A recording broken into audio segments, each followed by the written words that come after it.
Entrevista a Adri, toma 1. Hola, ¿cómo están? Hoy vamos a entrevistar a Adriana Sandoval Comte. ¿Cómo estás? Hola, muy bien, Mafer, muy contenta de estar aquí rodeada de tantas infancias bonitas en esta escuela.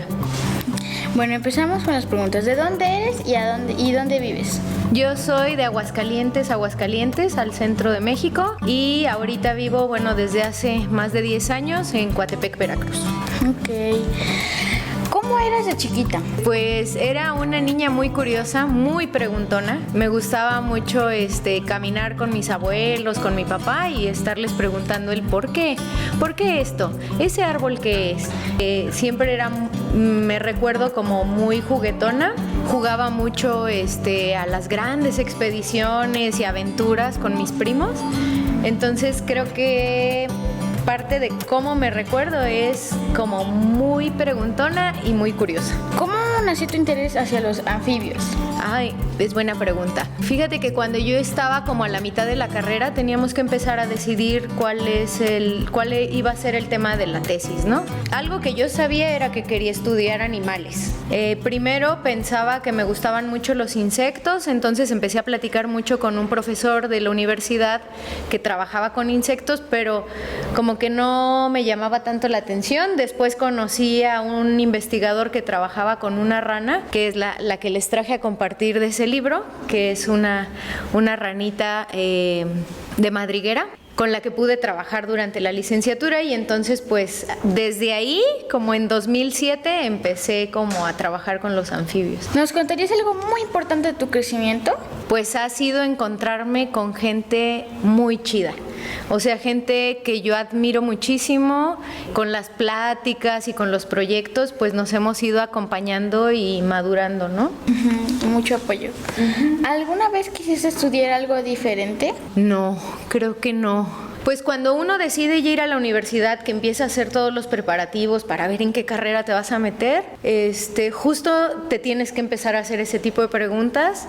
Y fíjate que yo no encontraba otra carrera que me llamara tanto la atención como la biología. Siempre fue la biología lo que me llamó. No fue de, ay, esta o la otra. No, y sí me decían, no, biología no, estudia medicina o estudia contabilidad o estudia derecho. Pero a mí me gustaba mucho ver documentales y decía, no, yo quiero estar en esas selvas, yo quiero ir a esos bosques, ver esos animales.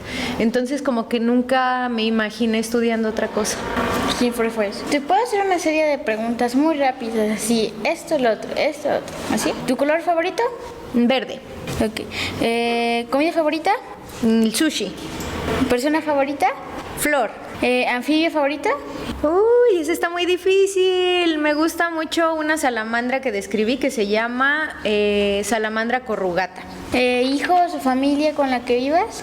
No. Continuamos con las preguntas normales. ¿Cuáles han sido tus mayores descubrimientos? He descubierto que muchas veces uno no necesita tener a un personaje famoso que admirar. Me he dado cuenta que tengo muchas amigas que son muy buenas en lo que hacen y he aprendido como a admirarlas y a apoyarlas. Bueno, esa es una, ¿no? Mis amistades tan valiosas. He descubierto que la biología me ha permitido ver el mundo de otra forma y de preguntarme todo el tiempo cosas en mi cabeza. ¿Cuál fue tu aventura más arriesgada? Pues mira, cada salida al campo lleva un riesgo, ¿no? Yo creo que algunas tormentas que nos tocaron cuando yo estaba en la maestría, por ejemplo, nos tocó una tormenta ahí medio eléctrica en el cerro que nos tuvimos que resguardar bajo una piedra que había ahí a la mitad de la montaña.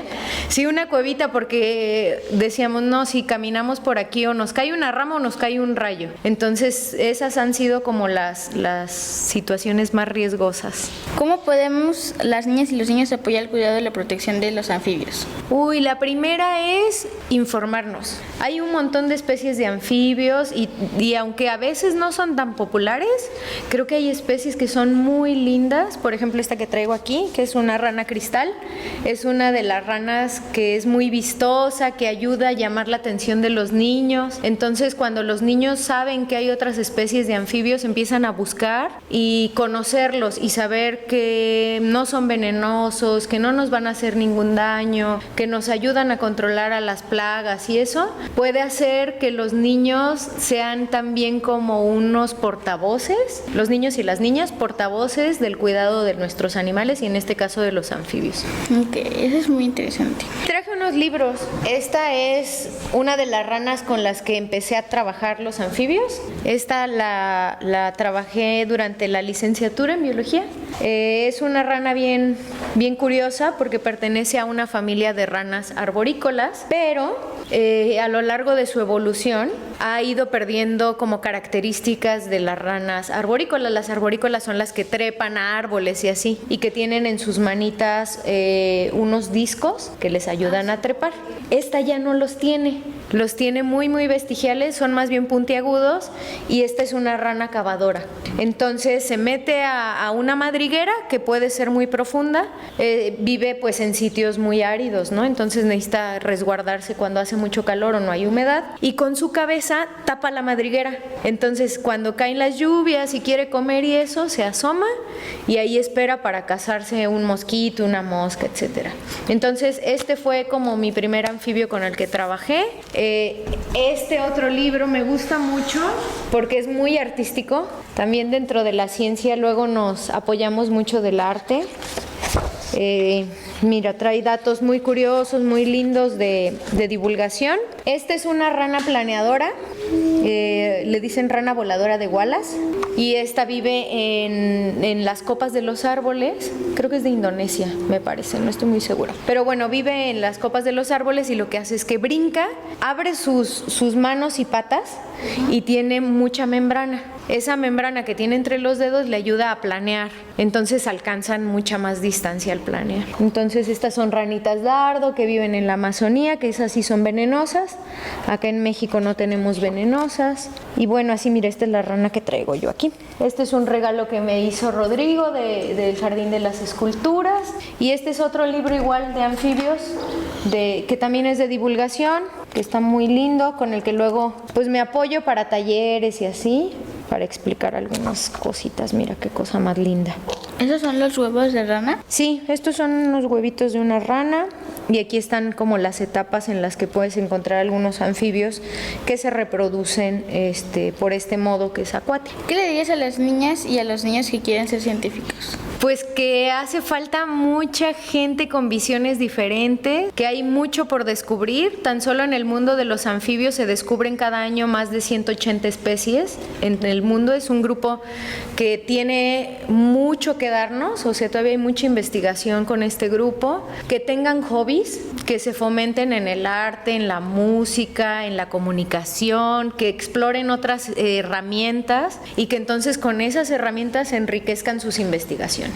Que yo sepa, tú descubriste una salamandra y reencontraste uno. ¿Nos podrías platicar algo sobre eso? Pues mira, y fue justo creo que después de esa tormenta que te platicaba muy peligrosa, fuimos a un bosque ahí cerca de Coatepec, un bosque que ya hemos trabajado pues por más de 10 años. Entonces íbamos caminando y no encontrábamos mucho porque había sido una gran sequía como la que estamos ahorita viviendo, y era como dentro de las primeras lluvias que caían cerca. Entonces ya íbamos caminando así medio desilusionados, y en eso volteo hacia la hojarasca, y esta salamandra es una salamandra oscura. Las salamandras pues son también conocidas como tlaconetes. Entonces imagínense un ser como de unos 13 centímetros, oscuro, con cola, caminando así sigilosamente entre la hojarasca. Entonces ya lo vimos y dije, no, pues esto nunca lo había visto. Ya lo revisamos bien, mandamos unas fotos a gente que ha trabajado con mucho de los anfibios, ¿no? Para que nos corroboraran, y entonces nos dijeron que tal vez era algo nuevo. Y lo que se hace después, una vez que uno encuentra una especie nueva, es ir detallando poco a poco cuánto mide, qué color tiene, si tiene dientes o no, cuál es el tamaño de su ojo, etcétera, ¿no? Una vez que ya describes muchas cosas específicas. Exacto, muchas cosas específicas para que el siguiente que lo vea no tenga duda de si pertenece o no a la especie. Entonces ya con eso enviamos un artículo científico que leen otros científicos y dicen, bueno, sí es cierto, y así es como se describe una especie. ¿Habías visto una especie extinguida? Para declarar una especie extinta en algún lugar, lo que tiene que pasar es que o se acabe el lugar, que quede devastado, o que ya no se vuelva a ver en muchos años una especie. Pero eso es difícil, ¿no? Porque ¿cuánto tiempo es muchos años? Normalmente son 40, 50 años. Entonces nosotros